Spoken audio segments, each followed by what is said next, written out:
doctors. I've gained 17 pounds.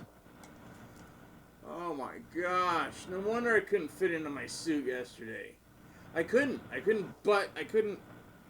get the, you know how suits are. They got like 3 latches on the pants.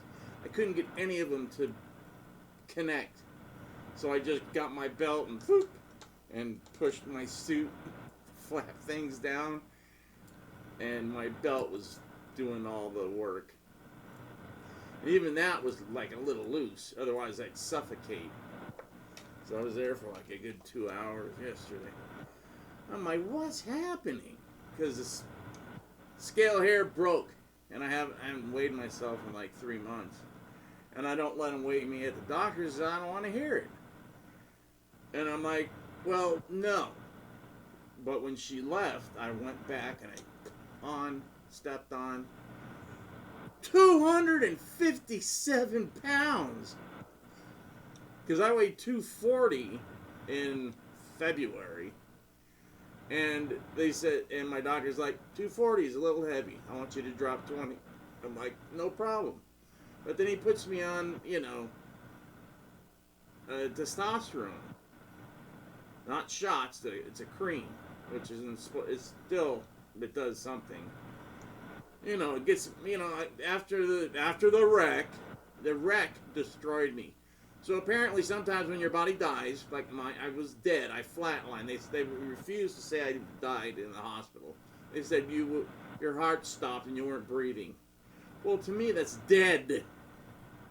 Because I left my body and I had a whole experience.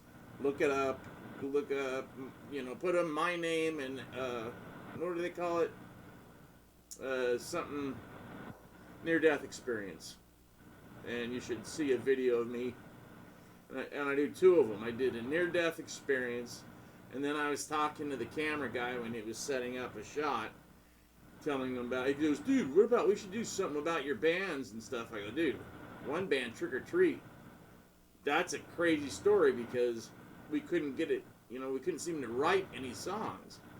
And so me and the bass player, being, you know, Motley Crue fans, that's how we met each other at like a Motley Crue show in like 81. Yeah, 81. And he had short hair. But he had like 5 or 6 girls with him. I'm like, look at that guy. What are you doing? I mean, he looks kind of like Nikki Sixx, and his hair is just, his hair is not long enough. He couldn't get it to, but he still looked cool. He just had that look. And I'm like, so I went up to him and I'm like, dude, do you play anything? Or do you sing? He goes, no, I'm just a poser. Really, you know, big time lisp. I'm like, that's out. So I'm like, a couple of years go by, his hair's long, he looks freaking cool, and now he can play bass. Kind of. And they were trying to get me to join their band, and I'm like, forget it, because I hated the drummer. I didn't like, there was another guitar player, I didn't like him, and they wanted to kick him out anyway, so it'd just be me, the drummer I hate, still to this day I don't like him, and Tony, the bass player, and they had a singer, but he bounced, as they say now. So, how was I telling this story? Oh, so, the hell? Oh yeah, so it had to do with weight, testosterone, fat, hair. What was I saying? Anyways, I ended up getting this guy in the band and wrote the songs around his inability to play. So he could just ride A or E, but we were tuned down a full, you know, a whole step, like, you know, so it was heavy. And I said, dude, if you don't know what to do, just ride E or A. You'll know which one. And then there's one time you'll have to, like, go boom. So remember, the first little dot on the neck, boom. So you go, doo-doo, doo-doo, doo-doo, doo-doo, doo-doo, doo-doo. And then there was another song where he had to go behind the fucking dot. So but all he had to do was find it and ride it. And of course he didn't know, and he was all coked, and he's doing this. I'm like, down. He's like, So I walked over on stage. I think this was the friggin' country club. It's on the... Most of it is on YouTube. Or all of it, I can't remember. No, most of it. Some of it was cut because the guitar player got a hold of the master tape and was all pissed off because we kicked him out, and he only kept the songs in where he was playing lead. I wanted to murder this guy, but I figured, who cares, because we're going to make it, and it just kept happening. We would get these songs, this tape, a great tape of the show, and then something would happen to it, or somebody would erase it, or somebody would tape over it, or somebody would steal it. So I got 2 songs, pretty good quality from Trick or Treat, the crap from Stiletto that I'm telling you about. So I actually walked over and said, put your finger here, and then just write it. And he goes, okay. And then I go, if you don't know what to do, stop. Until we start playing again, you hit we start doing that, just go and just try to keep in time with the friggin' drums. I thought, Eventually he got a little better, and then he got a little uppity, and he left my band and tried out for another band, and they only took him because he had mountains of coke floating around him all the time, and girls were running out and getting him, and because he could do cocaine from the time he woke up till the time he went to bed, and then he could just go to sleep like it was nothing, like he was drinking a Dr. Pepper. It was amazing. It was horrifying. So eventually he went to crack and harder and harder stuff, and it really jacked up his heart, and he had asthma, and he took his inhaler one too many times, and he had a heart attack and died at 28. Sucked. That sucked. He was like one of my best friends in the world. One of them. My best friend was Gary, but he's dead too. All my really good friends, except for George, who lives in Utah and drives a bus every day of the week, so I can't talk to him. So. And it's hard. There's a guy that was supposed to call me today. Hello? Ruben? No.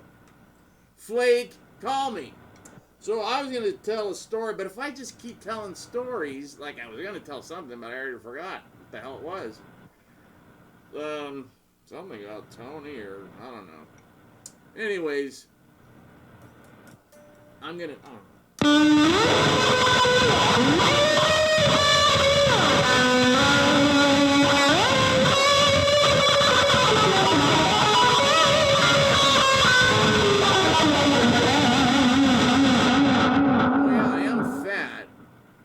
So there was a guy yesterday. I'm going down. I usually get a smoothie every night because I just don't know what else to do with my time.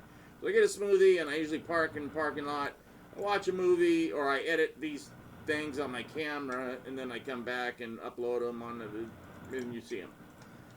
And that's what I do. That's what I do almost every night. I need to get a phone so I can call people too, because it's getting bored. I don't want to hook up to the public. Burling's got their public internet. You could hook up to that, but you're taking your friggin' chances because people could hack into that easy, and people get hacked into all the time using that. Mainly just homeless people use it for their phones. So, but there's always the one that decides to get on and use the internet, and they have all their passwords and stuff, and apparently somebody's got most of my passwords already, but they got it from my bank. They got hacked in. Wells Fargo. But I stay with them. I don't know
There's a couple Kiss sludges. I was going to tell you. I wish I could remember. It must have not been that good if I can't remember. I was going to tell you another story. Okay, this is quick. So I just started working. So the first studio I worked for was Disney. Then I worked for Warner with Tony, my bass player, because he was like pretty high up, and he was a set painter. He did like serious painting. He knew how to mix the paint. He'd been working there since he was right out of high school.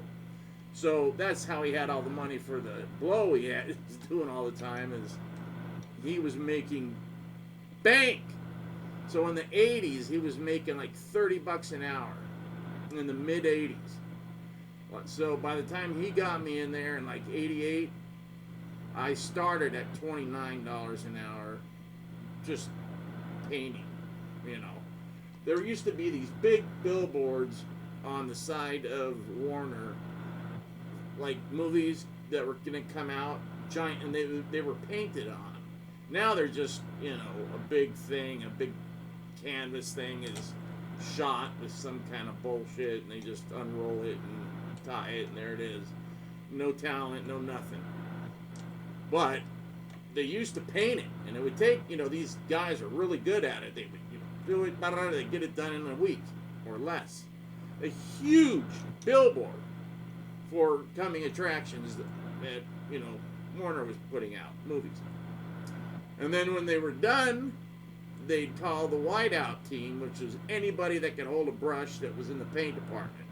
So it'd usually be me and this other old guy that would bring up a 12-pack because he was afraid of heights, and I was afraid of heights. So I'd down 6, he'd down 6, and then we'd take a break, run, get another 12, go up, start at the top, and white out. So we'd white out one half, go up, white out the second half, and we do it slow and thorough and do a good job, but we got, you know, a 12-pack in us by the time we were done, and we were ready to go home. But we had to find something to do, so he'd say, let's go to the back, and we'll, you know, I would always make it, so you had to get 30 straight days to get into the union. Once you had your 30 straight days, you were in the union. You'd fill out your paperwork, go down to the union office. I can't remember which union I was going to be in, some bull crap. And I would always get to like 28 days, 29, and then they'd let me go. 28, 29, let me go. But I was making so much money, I didn't care, because I also thought I was going to be a rock star. Oh yeah, so, talking to the guy that was doing the near-death experience video, and I was telling him that me and the bass player, Tony, you know, kind of got into like half-ass Satan stuff. And he goes, oh really? Did you worship Satan? And just to mess with him, I go, oh, of course, we had to. But, so, Trick or Treat, we used basically the shout at the devil chemistry, except we weren't shouting. And shout at the devil was not written shout at the devil. It was shout with the devil. And the first time they played it, it was shout with the devil. But the record company said, there's no way we're putting a damn album out black with a black pentagram called Shout with the Devil. You're not going to do it. We're not doing it. So Nicky had to switch it around to Shout at the Devil, and then say, you know, just shout. We're shouting at things that we don't like, you know, like the government and the cop. You know, Nicky was horrible. He was another Gene Simmons. As soon as his mouth opened, he became very uncool. Even when he was high. Actually, when he was high, he was a little better because he was just, hey, that's a rock star. Okay, I'll take that.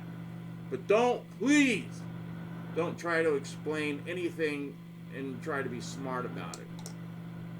He is fairly intelligent. He did finish high school. He went to Pocatello High. He went to, you know, he lived with his grandparents who were Mormon. He's a Mormon. He's married to a Mormon girl now. Chris Holmes is a Mormon. Alice Cooper was a Mormon. His dad was a Mormon. His dad's brother, they both had like super Mormon names, like Ether Moroni Fernier and Mahonri Moriankamer Fernier.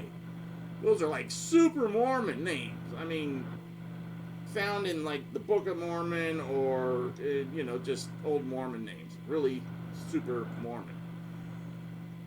But Alice does not want to talk about Mormon at all. So, you know, when they were big, $1 billion babies, it looked like he was wearing like underwear with his platform.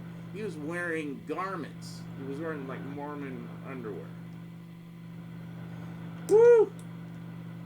Yeah, he was against, and his dad became a Pentecostal or evangelical, and his wife is Pentecostal or evangelical. They each are one, and they both the dads married them at the same time, and so they could say I do, and both dads had a part in it, so both fathers thought it was legitimate. This is Alice Cooper talking. So Alice was Mormon. There's so many, you just think of a crazy band. New York Dolls, bass player, Killer Kane, Mormon. Michael D, Trick or Treat, Mormon. Of course.